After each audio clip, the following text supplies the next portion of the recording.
Hey, happy Facebook Live Wednesday. Today is number 67. I have been getting some comments about how the beliefs that we get from our parents affect the way we live today as an adult. So I decided to do some research and I've discovered some pretty interesting facts. So today I'll be sharing 5 ways how your parents affect the way you live, your beliefs. It's Mary. Hi, Mary. And Mary and I have participated right in this program that actually covered a lot of our limited beliefs, how we overcome our beliefs. And as a parent coach, I wanted to share how we even got these beliefs. And are you aware of how your beliefs are affecting the way you see the world, if you have children, the way you parent them, and just the way you see how other people are in this world, right? In your little world, do you trust people? Are you hesitant in trusting? Do you feel safe in your environment at work, at home? So it really makes you think, right? How did we even get these beliefs? And at the end, I am going to share this article later, but there are 30 scientific ways that actually explained why the way that you were parented affects the way that you make choices. And I found one of those 30 rules really interesting. Well, not really rules, but it's what happens and what it means when you break the rules as a child. So stay tuned for the end of this and I'll share that. So 5 ways, I have my little notes. How did your parents respond to you sharing your feelings? Did they minimize it? Did they tell you stop creating drama? Did they say, you know what, you don't even know what suffering is? Right? Did they infer it? They might not have said it. Hey, Raina. They might not have said, you know what you think right now and how you feel, I don't have time for that. Did you get that feeling that what you felt did not matter? Did you feel like your parents are too busy or maybe slightly critical of how you felt at the time? If you did feel that you weren't comfortable in sharing, maybe becoming vulnerable, right? You didn't want to tell your parents that you're suffering. Or if you did share, that they did not make you feel heard, understood, and not judged. It will affect how you react in relationships. It will affect whether you are open to even having relationships, because do you trust that the person you're with will make you feel comfortable enough to share whatever you're going through? It's Elisa, my high school class of 82 classmate. Thanks for joining, Lisa.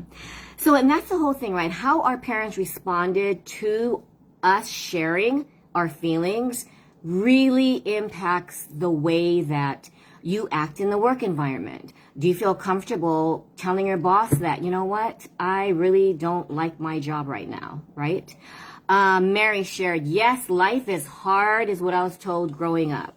Yeah, if you're told life is hard, you're going to attract that affirmation. Life is hard. Oh, look, you see, what my parents said was true. My dad always said, don't be a victim. Someone is going to, not if, but when is someone going to like take advantage of you in a like a sales situation? They're going to, don't be a fish, don't bite that hook.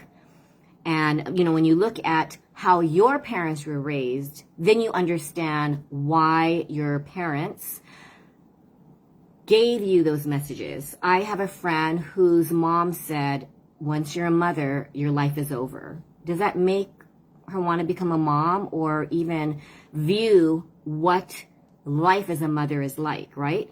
And then other people might feel like, I need to be a mother. In order to be complete, I need to be a mother. And then you become a mother and you think, why did I want to become a mother?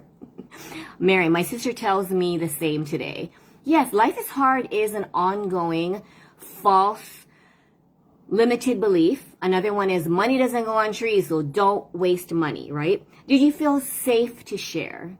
If you did not feel safe to share, then you hid a lot, especially if you did not have a good day. You might have felt guilty crying, or you might have felt guilty complaining, right? So then as an adult, you stifle those negative feelings because you were never taught that it is okay to share in a safe environment without judgment. That's the thing, right? You might have been encouraged. What's wrong? Why are you crying? And then you share, and then you don't feel heard. That's what you're crying about? That's nothing to cry about. And then, of course, this number 3 is really difficult especially for me, I know, setting boundaries. So if you were raised by parents who did not ask you, hey, so how are you feeling?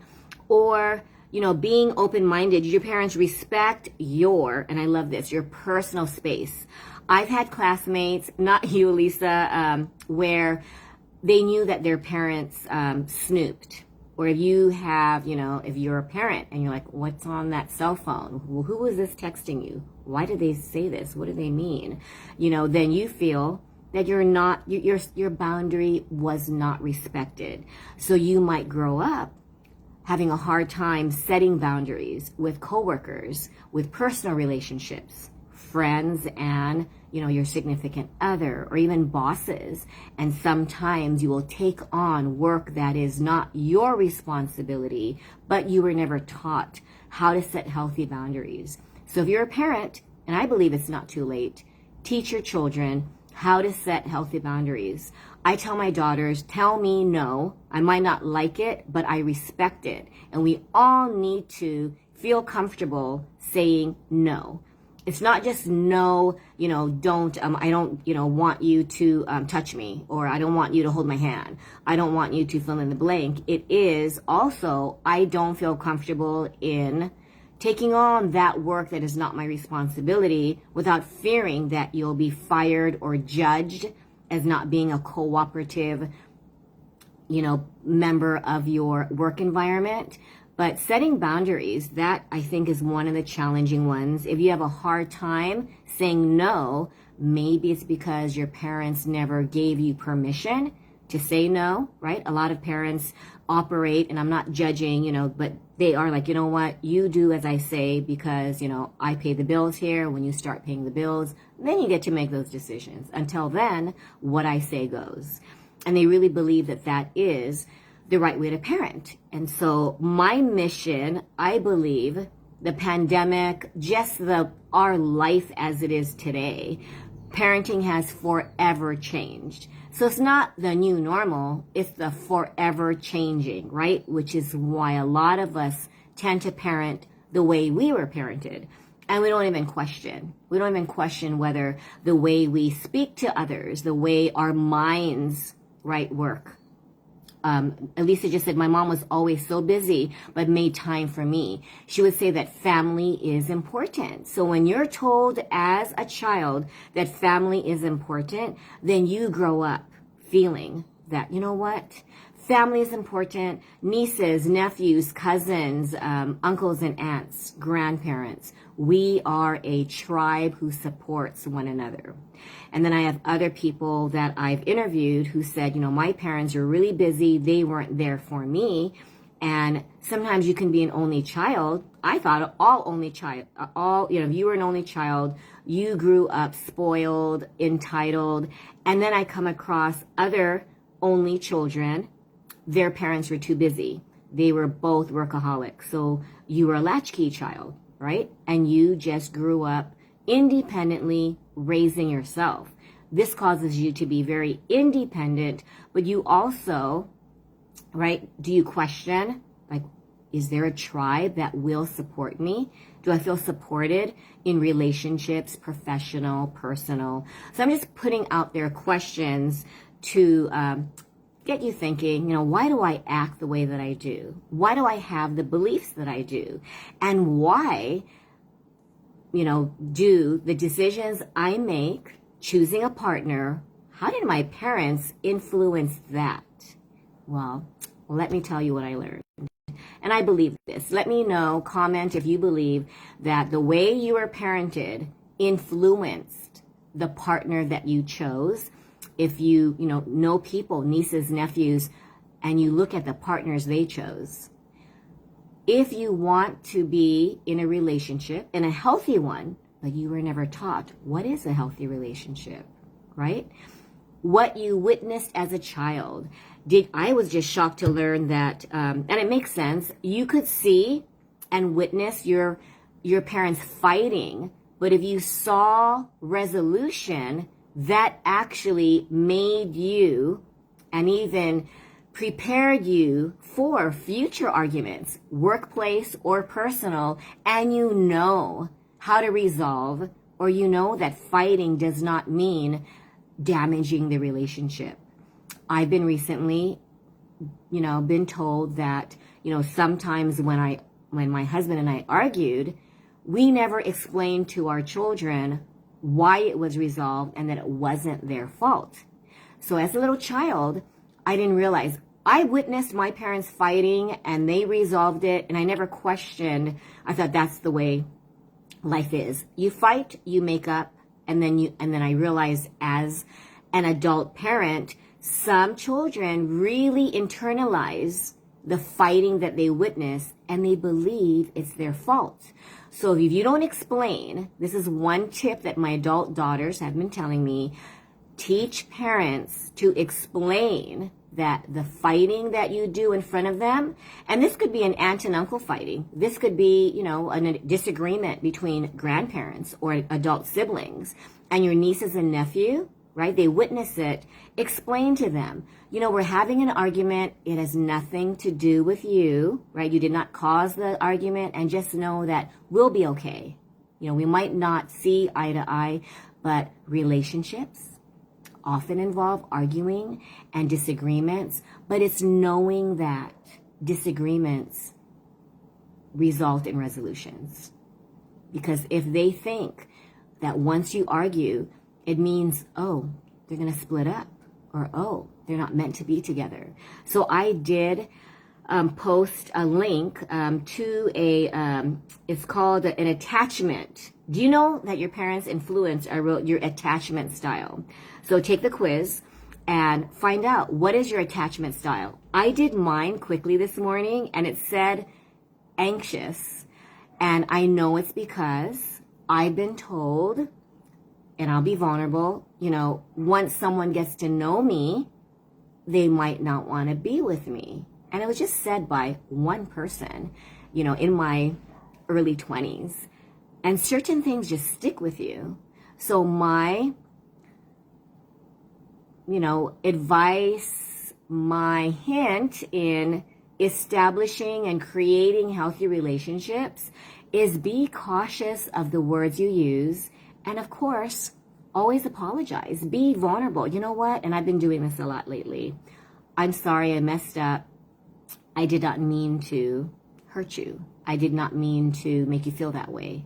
And that apology will go to their heart and be accepted and lift someone's spirits. You have the power to lift someone else's spirits or to bring them down.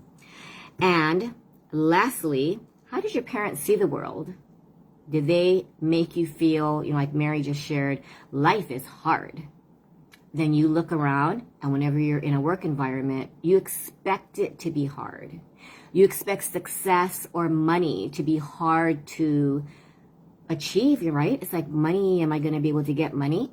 Am I going to be able to have a successful career? Because the world is a tough, tough place, right? That's a really harsh, limited belief. Can we overcome it? Definitely. How do we overcome limited beliefs? To question the beliefs that you have. Right, Mary? We learned awareness. First step in changing from your negative belief system to being open-minded is to be aware. Question whether you have beliefs that are nurturing, or are your beliefs creating stress and anxiety and fears. That's how you'll know if your beliefs are, nurturing, or your beliefs are causing you stress and unnecessary grief sometimes, because we tend to relive the memories And when we access those childhood memories, we believe them to be the truth, right? Think about it. You never, well, I mean, that's a judgment, but I invite you to ask yourself the next time you feel down, whatever belief you're choosing to believe that's causing you to really go down. And I've believed it. I'm a testimony, work in progress, that I catch myself believing a negative thought, and recently I stop and I ask myself, is this a belief that nurtures your soul? When you're in it, it's hard to do it. But try it the next time you feel down. That is the number one, like, flashing light, red flag. Be aware. Do you want to choose this thought? No, this thought does not serve me. Then make believe that you are flushing down that negative thought, or you are popping that bubble, whatever it is, to make that thought no longer yours to define. Okay, so then I am going to share what I mentioned about breaking the rules. If you have nieces, nephews, children, anyone that you know, especially those teenagers who break the rules, guess what? And I would love to see these, the scientific, it's 30 scientific ways where what you got from your parents actually can be a blessing in disguise. So if you know anyone who breaks the rules, and I just read, I don't know how you feel about Bill Gates, but they mentioned how Bill Gates was defiant. He broke rules, and apparently, if you are a rule breaker as a child and you are defiant against your parents, not all the time, but occasional defiant, to the point where your parents might think, oh my gosh, this is a troublemaker. Guess what? It's a sign that you will earn higher income, right? I was like, what? But you know what? You're more inclined to stand up for yourself because you don't let anyone walk all over you. And I thought, wow. So the next time you see a young child, a defiant teen, an oppositional millennial, no matter what age they are, that's a sign that, you know what? They will not allow anyone to walk over them, and they stand up for their beliefs. And if they see something that they don't agree with or something is wrong, they're probably better at setting boundaries, right? Because if you don't feel comfortable setting boundaries, that's when you feel, unappreciated because you're not willing to speak up. You feel like this is not right. I am being taken advantage of, either at work, personal relationship, professional relationship, and it's because we're not comfortable in setting those boundaries, right? And we feel like, well, I don't want to hurt that person's feelings. And I realize that I am ruled by guilt, right? If I am busy, I know that my daughter, was off the whole day and I'm tired. I will not set a boundary and say, Mom is tired. No, I'm not going to take you to wherever. And I discovered this yet again yesterday. I was really tired.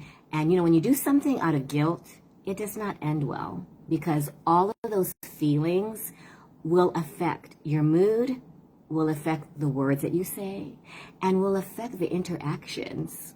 So that's just a little tip that, I will share my vulnerable experiences that I learn every single day.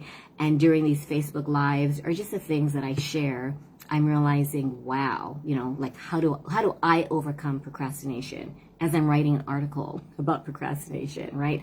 How do I talk about how parenting affected, right? How parenting affects everyone. Well, how did my parents affect? My dad really instilled that you need to fear the world.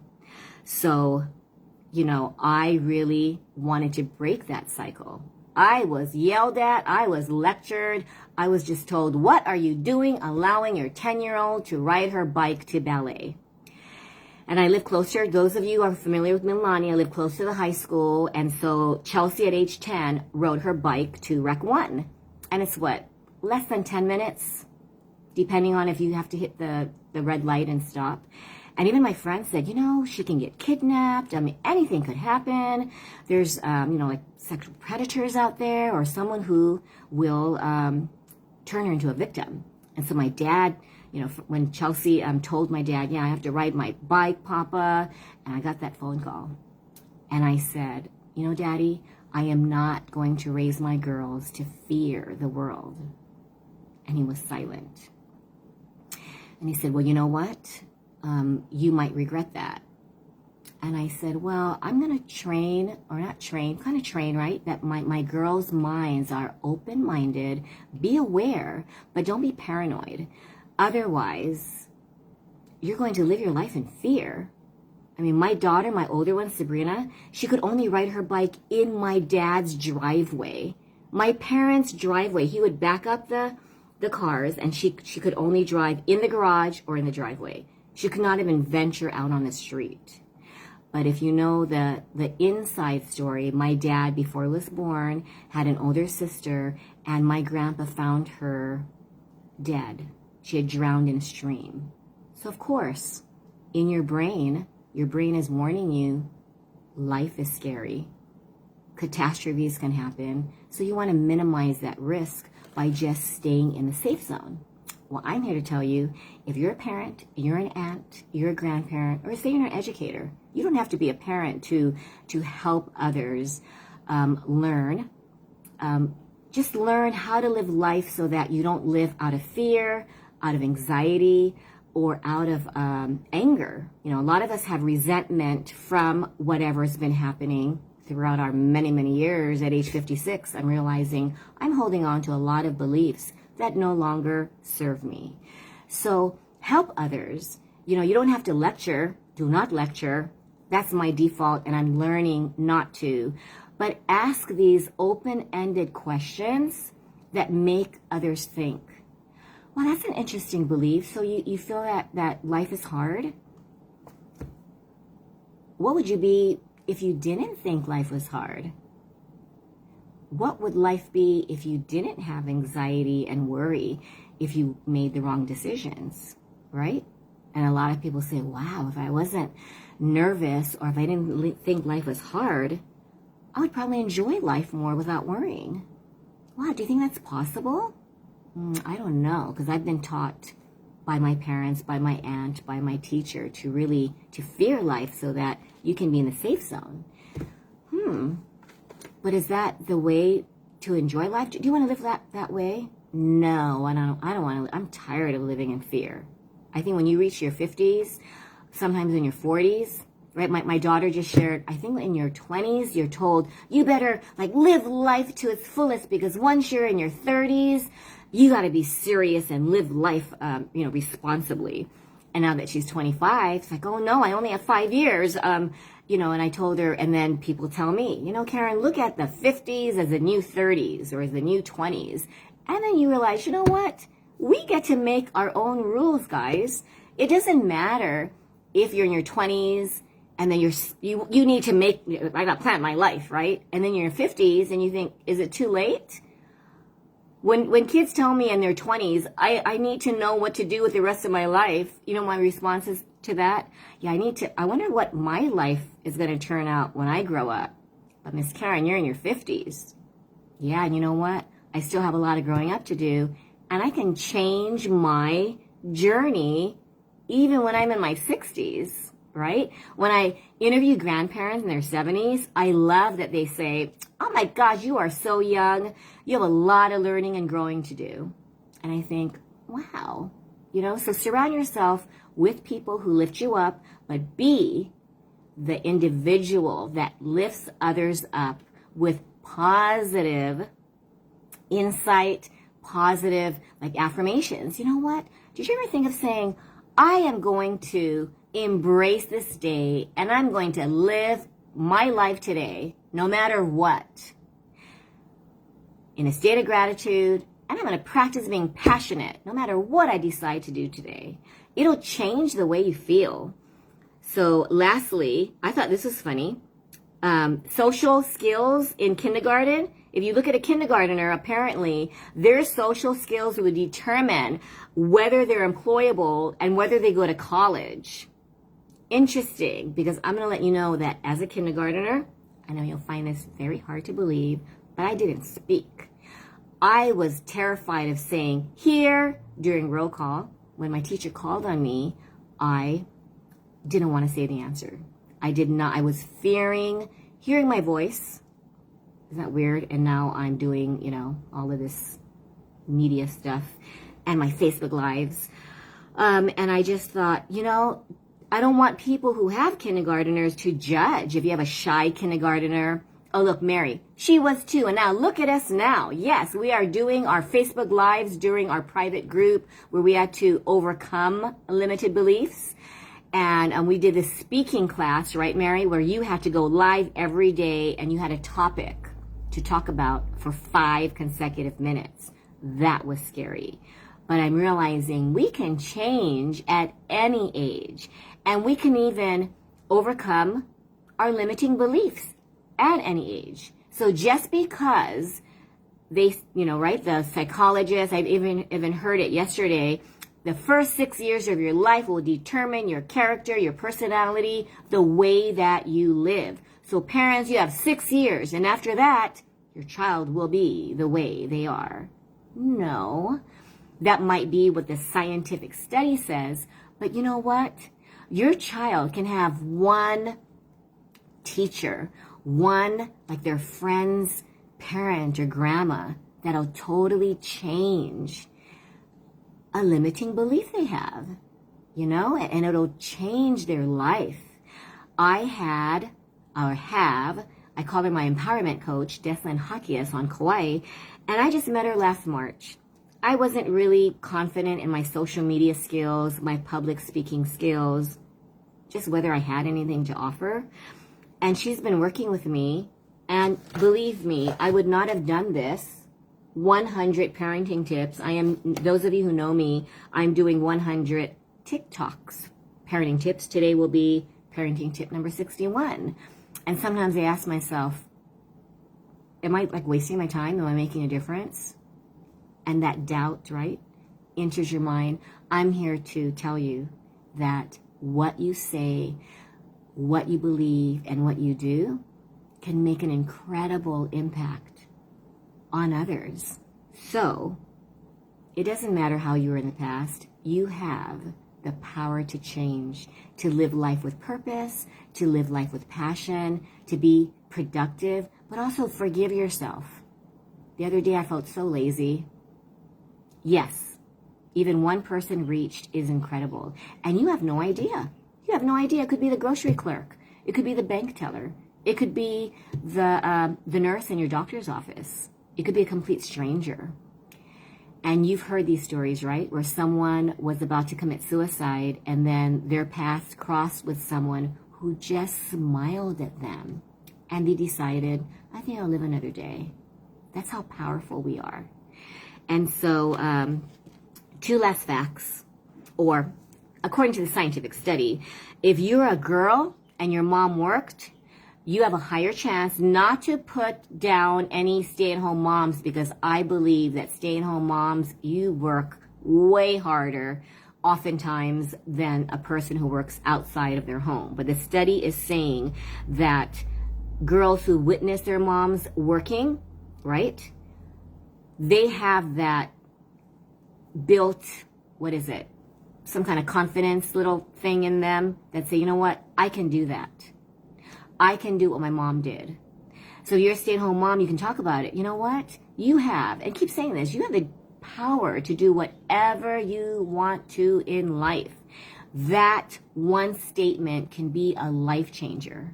A life changer. And then if you are a boy, how's this?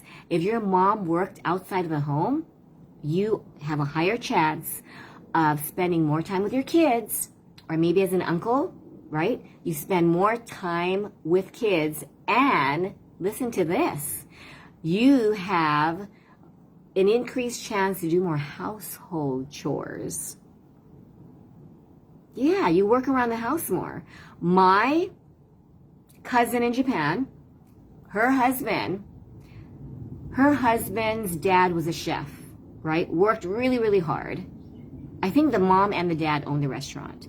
But he, as a full-time worker, catching the train, going to work, comes home, and I watched him. He bathed his son, cooked, vacuumed at 9 at night, and I looked at him and said, is this normal? Is this normal for a man in Japan not to have this bias? But, a lot of times men are taught, right? We are taught as girls, your dad really, really works hard. And as a mom or as a woman, you do the household chores, you do, and I think it's changing now, but I live with that. I should do more household chores than my husband because he works harder than I do, or he brings more money in. And then I'm realizing, wait a minute, I need to change that limiting belief. And so my cousin's husband told me, I just learned this from my dad, who worked really, really hard, but he told me that as a father, you need to step up and help with the household chores and be there physically, mentally, emotionally with your children. And they have an only child and, had him later in life. But I thought, wow, I think this is a parenting tip, not just for parents, but if you're an aunt, an uncle, if someone that looks up to you, as an adult, we have the power to remind them that they are capable of anything that they desire, and not to believe, this is the number one thing, if you're an adult and you interact with anyone younger than you, let them know, and this is my number one tip, let them know that the way they were parented, the beliefs that they believe, question them. Not to say not to listen to your parents, but question the beliefs that don't serve you. And they might say, what do you mean? What does that mean, don't serve me? Do they nurture you? Do they make you feel safer? Do they make you feel like alive and purposeful and happy? Or do they make you feel like, oh, wow, that's a scary thought? Like Mary was saying, life is hard, or money doesn't go on trees, or you better be careful because, I don't know, that route is really scary. You might not make money if you're an entrepreneur. You got to find a real job. Question that, because if you believe in any limiting beliefs that don't serve you, that don't nurture you, you'll have a lot of potential dreams crushed. You may not go after what you are meant to do. Recently, I've realized, I might not be getting the results that I want, or it might take longer, but being a parent coach, I've realized just lights my soul. I am a tutor. I love teaching. It's been 27 years, but I realize sometimes it is draining, even though I thrive on it. But when I coach a mom, I just leave them feeling purposeful, feeling, after they thank me, I think, wow, I can't believe that my words and my presence and my advice actually made them smile, made them feel, thank you so much. So when you give up on your dreams and don't let some kind of catastrophe, maybe like a financial hardship, or maybe it's a health issue, or maybe it's the pandemic. Maybe it's something that it doesn't go the way that you envisioned it. Don't let that stop you.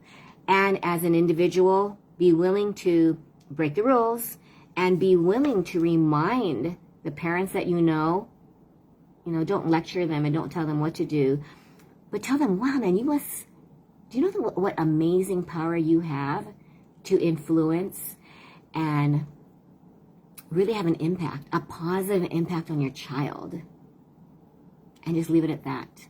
You don't have to tell them, what are you doing lecturing? Or, oh my gosh, you know what your words are doing? Just say, wow, the power of your words as a parent. That's an amazing, it's a responsibility, but also what an impact, right? Okay, I went over my deadline. I'd like to keep these under 30 minutes. It's been 35 minutes. Thanks, Mary, for hanging in there. And I can't see who else is there. I think it's Elisa, right? Thank you guys for supporting me. I'm going to plug I know you guys aren't in Mililani. If you know anyone in Hawaii, let them know that I will be at Hawaii USA Federal Credit Union this Friday. And I'll be signing 2 of my books. And I will be giving away acrylic paints. If you are, wherever you are, and you want to go online, I believe this is only $2.99 on Amazon. And I'm really bad. I know this is, I think it's $4.99. Go on Amazon. Help support me. If you have any topics that you'd like me to cover, please let me know, because I am here to start a discussion and get people to think, how can we live life better? And if you're an aunt, uncle, grandparent, teacher, just anyone, and you find yourself struggling over something, let me know what it is, and I can turn it into a Facebook Live topic, or I can just address it. I'm looking for topics. I'll be doing this local TV station, KHON2, Living 808, and I am needing some topics to cover in a 4-minute segment. But if you guys can let me know what topics you think are really important parenting, challenges, let me know. And I can write about it, research about it, and share about it. Thanks, guys. Have a great day, Mary and Elisa. Thank you, thank you, thank you. Bye.